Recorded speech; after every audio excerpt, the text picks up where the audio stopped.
It's Dave Johan once again for Punchout Boxing. Pleased to be joined by my colleague Ra Hokum and our cross collaborator from International Boxing News, a colleague, friend, boxing aficionado, REGAN SLAYMAKER. Yes, that is his real name, ladies and gentlemen, REGAN SLAYMAKER.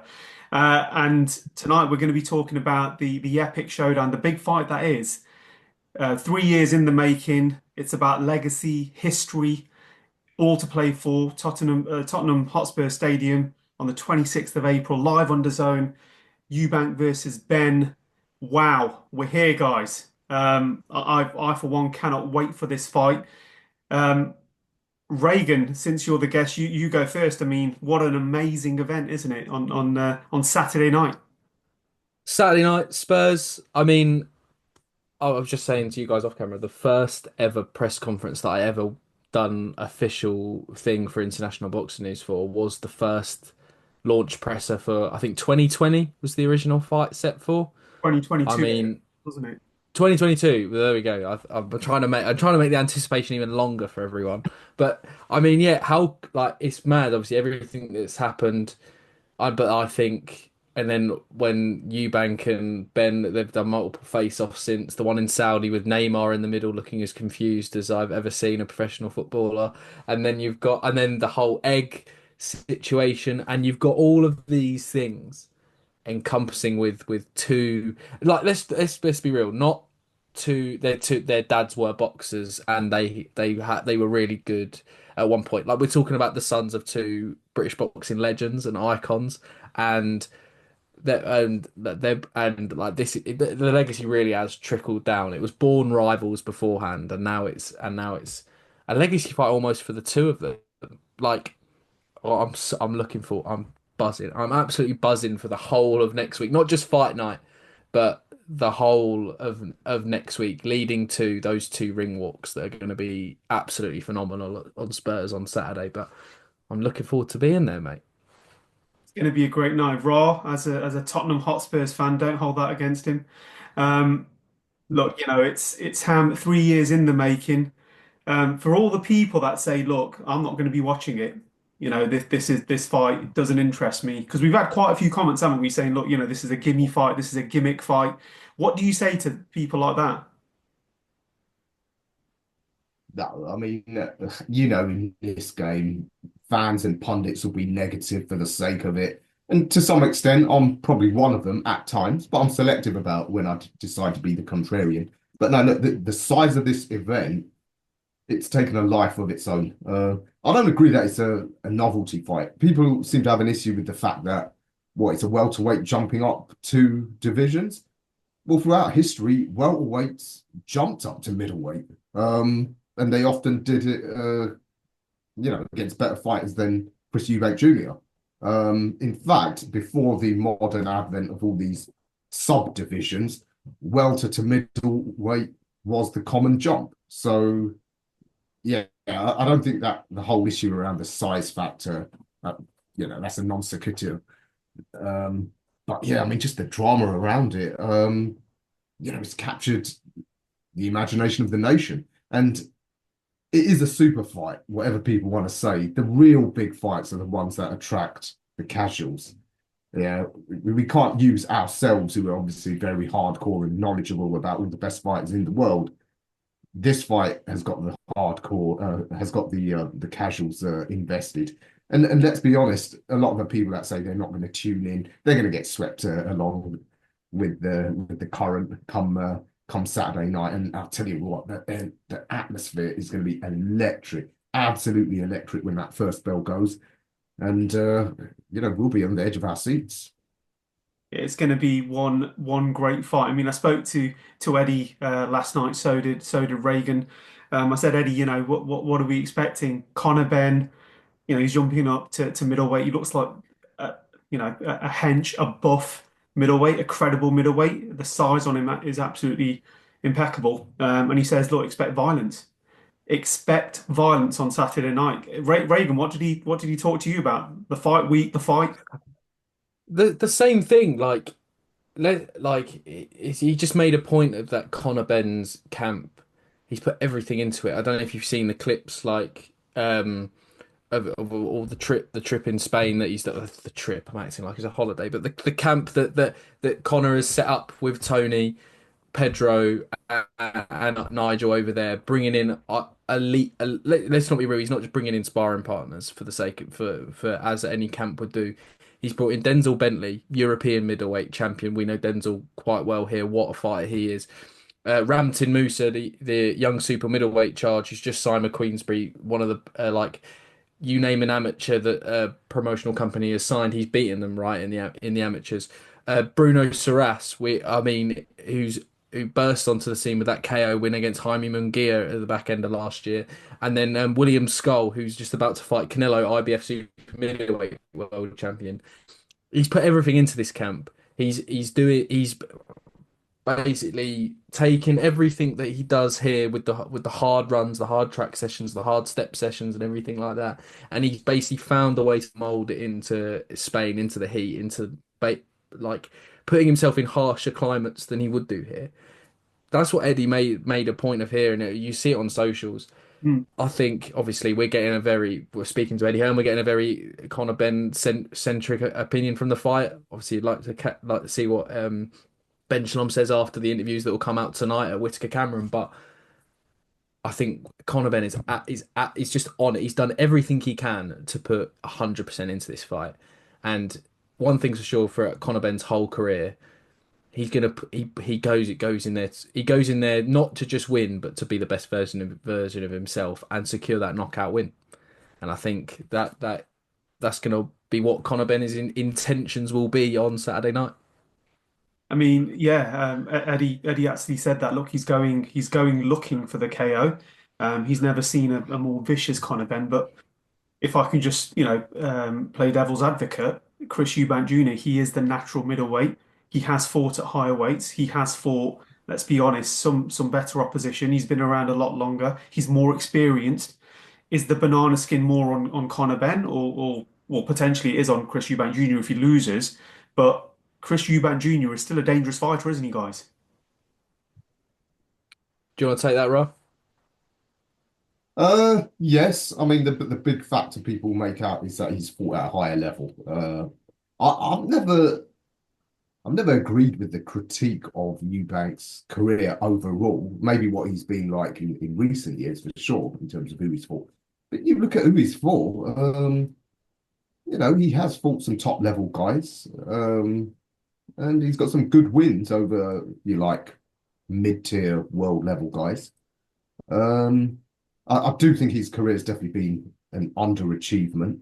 I think he was a lot better in his prime than his record and resume say. I would have loved to have seen him in his prime fight Charlo when he briefly signed with PBC and nothing ever came of that. Um, and even up until a couple of years ago when he was all offered the mandatory position for Janibek, I'd have liked to have seen it. Don't think he'd have won, but I think he'd made for some very interesting fights. Unfortunately, it didn't come off. Yeah, he's got the size advantage, but I think overall the advantage is with Conor in this. The I think the size advantage that Chris has got is going to be negated by the stipulations around the weight making, the rehydration clause and all that, and the fact that Eubank he's older, so another weight cut at 36, it's going to be harder anyway, and probably reduce his effectiveness. Combine that with rehydration clause, I think he's at a considerable disadvantage as a result. Reagan, On the weight. Oh, go. I was just to say on the weight, like I think a lot's been made about this Eubank Jr. coming down. I think a considerable amount of his last few fights. I don't want to I don't have box track up in front of me, but definitely the Liam Smith fights and the Kamil Zerameta fight. I don't think he's had anything in between then. They've all been at 160. Like I like Ra made a good point making weight at 36 with I don't know what I think it's like a standard IBF clause in there, isn't it? I don't think it's anything up below that to restrict him even more so. but I don't. There's so much being made around this narrative around coming down to 160. But I feel like there's so everyone's missing out the conversation that wasn't Chris Eubank Jr. always best in his career at 160 anyway. I feel like when he moved up to 168, everyone said he should move back down. So why is it now the opposite way around? I don't know. That's Well, just I think his playing. best wins were at 168. I think that's why. But when he was fighting at 168, he shouldn't have been, if you get me, because he was younger, but he didn't want to do any sort of a weight cut. But I think they were talking about when he entered the World Boxing Super Series, he essentially wasn't doing a weight cut. He was like eating normally and weighing in within the super middleweight limit. But I think his best wins have been at that weight. Um, is it Arthur Abraham and Yeah. Yildirim? Dealt with Yildirim more brutally than Canelo did, for example. It was a show like Real Yeah, Knockout. mate. It was Yildirim, wasn't it? It was Yeah, it was. a nice knockout, to be fair. How many years ago was that, though? We're talking a long time ago No, now. I've just got his box rec up because I like to be factual on these type of things. So the Yildirim win, Arthur Abraham and Yildirim were in 2017. Wow. So that was like, yeah. But I but I but just to counterbalance that, I think his best win's Liam Smith though. Like I like take what you will about like obviously the first, and also I think his best wins that regardless of like there's a lot of conversation about the state of Liam Smith going into that fight. Liam Smith's own admission he was injured quite heavily I think going into that one, but to you can only beat what's in front of you. It's still Liam Smith. He got iced in that first fight like quite badly, and to come back and do what he did, I think that wins, and that was at 160. But I think Rob makes a good point about Yildirim and Arthur Abraham, two very, very good wins as well. I mean, look, another thing that's causing a lot of controversy. Well, not controversy as such. What's really interesting is when the first fight was announced between Benn and Eubank, Benn was seen as, the hero, shall we just say, the not the pantomime villain that he's become. Again, this isn't me. This is me looking at the situation in terms of, with the how things are played out. Eubank is almost playing up to that as well. I mean, he's paid a lot of fighters from that missed out on the undercard, which, let's be honest, when a fighter gets paid, that's absolutely brilliant. But do you think the public Mm. have played more to Eubank Jr.? I think the public definitely have. Obviously, there's a lot. Obviously, everything that's gone on, like with the internet culture, like anyone gets hit with an egg, someone's gonna find it funny. I mean, I don't think you could see by Conor Benn's reaction. I think there was a bit of a liberty, to be honest, and I think that's going to only fuel him in this fight even more. But yeah, I think a lot of people have swayed towards Junior, and I feel like obviously internet culture being a thing, you see highlight clips of Eubank Senior and the way he talks and the jokes he says. You see more and more of that in Junior, kind of that patronizing passive aggressiveness, and I feel like a lot of people like that, and I feel like that's yeah. And Conor Benn's always going to be he by his own his mission. He's emotional. He's what you see is what you get with him, and he's ready to go at any time. We saw that when the egg thing happened. I think it took about three security guards to keep who were double the size of Conor to keep him off. To keep him off. Um, yeah, but yeah, I think the public are definitely siding to more with Chris maybe. But then I've been at shows and I've been at events where Connor's been mobbed as well. Photos with everyone. I think the Bois Joshua open workouts was a main one. Mm. Connor got absolutely mobbed like with photos and everything like that. So I don't know. It's hard to take what social media is in real life if that makes sense. Yeah, it's going to be. I mean, look, that people aren't going to be in the ring with them. Should we just say the fists are going to be doing the talking? And that Exactly. makes a massive difference. Before we go on to predictions, if anyone is brave enough to make a prediction at this very early stage, today is Easter Sunday. Um, but look, fight week. Do you think there's going to be extra, security? Are you looking forward to what's going to be said at this press conference? Is Chris Eubank Jr. going to come with a 12 pack of eggs? I mean, what's going to go on? Anything can happen, right? Rod, do you want to feel that one? Are you going to be?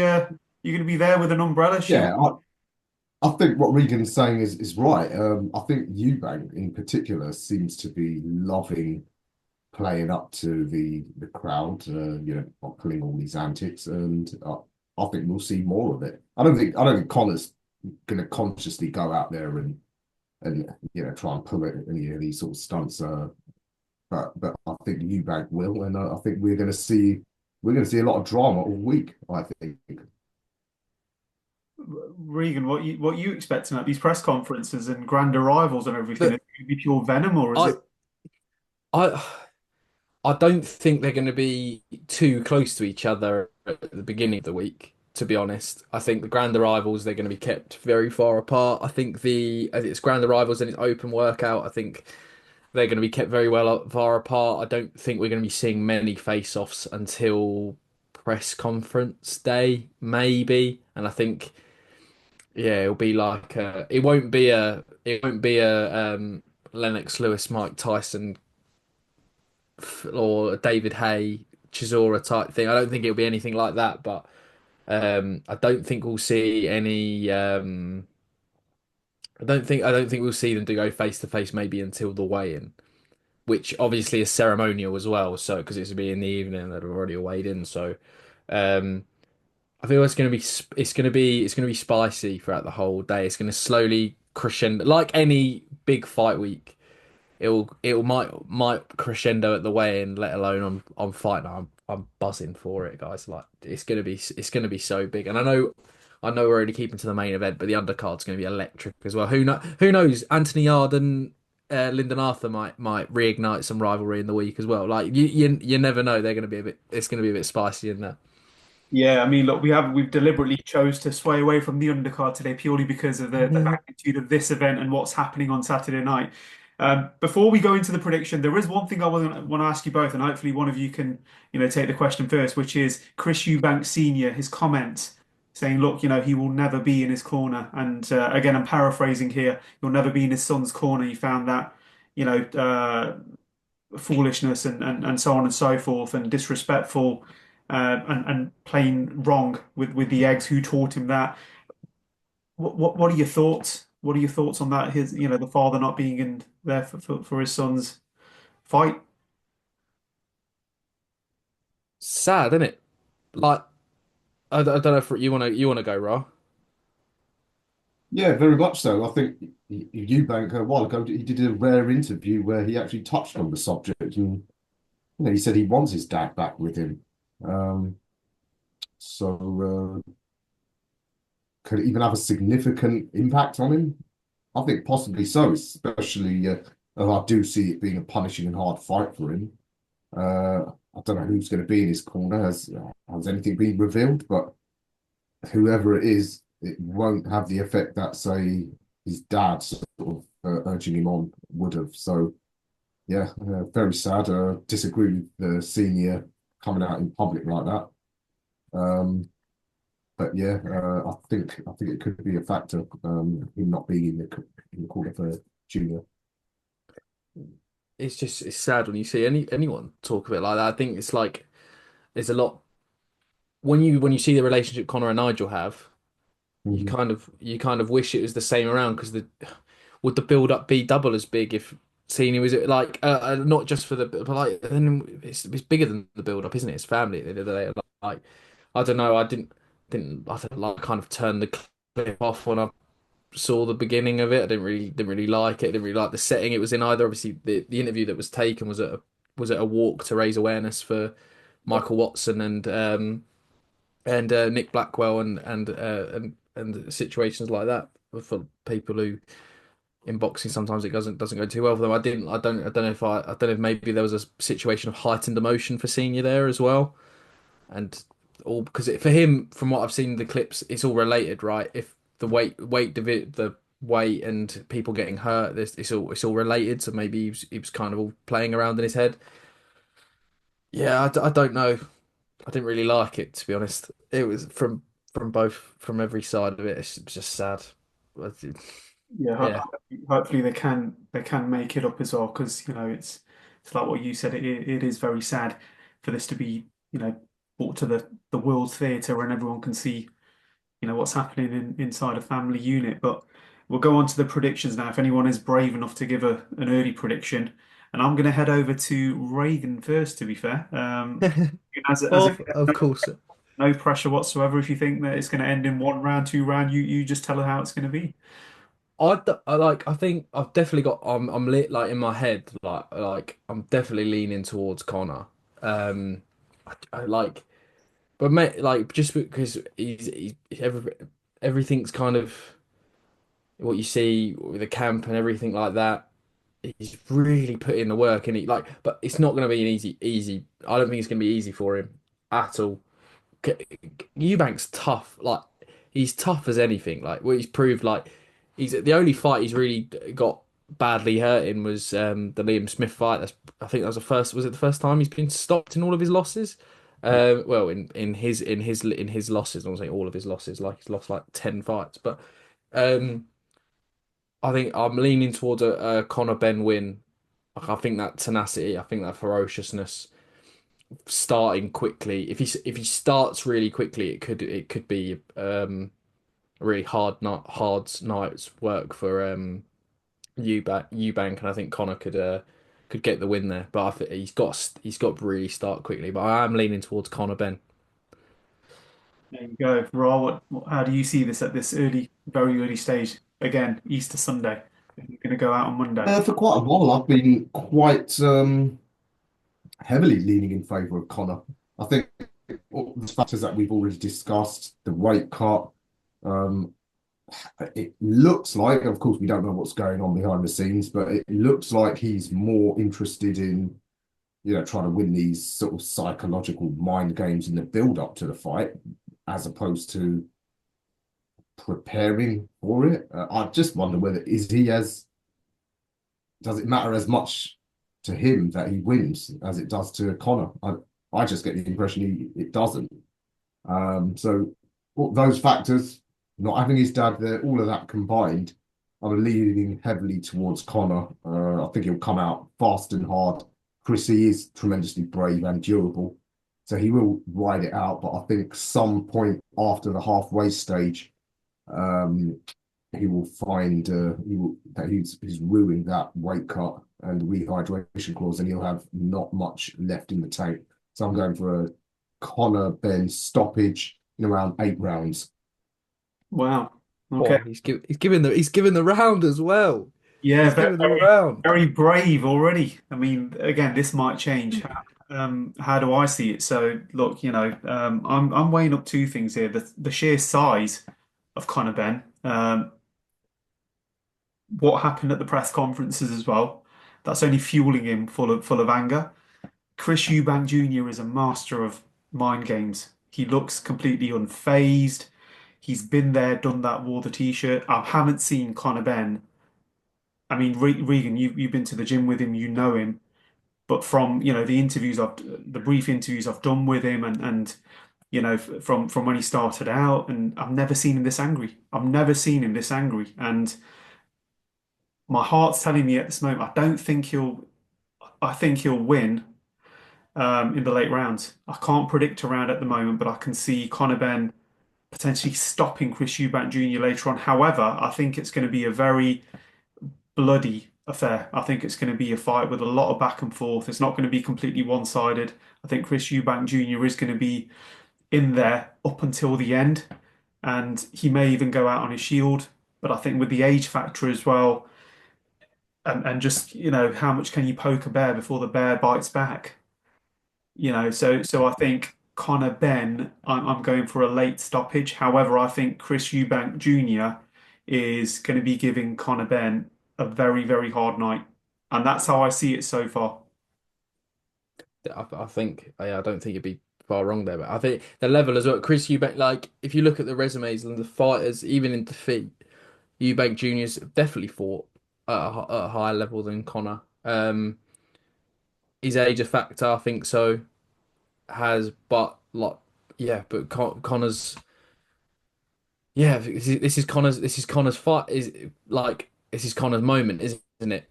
is his moment. Chris has had those moments in the boxing super series and things like that. He's fought those big names. I think, but like you said, you've never seen Conor so angry. I don't. If you had an egg smashed across your face with again with a guy who's it's been installed deep into you, like you'd be absolutely raging. But yeah, it's gonna be such a good fight. Yeah, it's gonna be so good. It's gonna be so good. The whole thing's gonna be incredible. It's going to be absolutely electric. I mean, the manner in which whoever wins loses, it could even be a draw. We don't know, but at this present moment, that's what I'm leaning towards. But then the manner of Well, the how it happens, a rematch. You never know, do you? So there's t there's two fights in the contract. I think that was reported. So it's a two fight deal. So there's a guaranteed rematch, and I'm pretty sure that it was reported before that it was in Saudi. I'm pretty sure.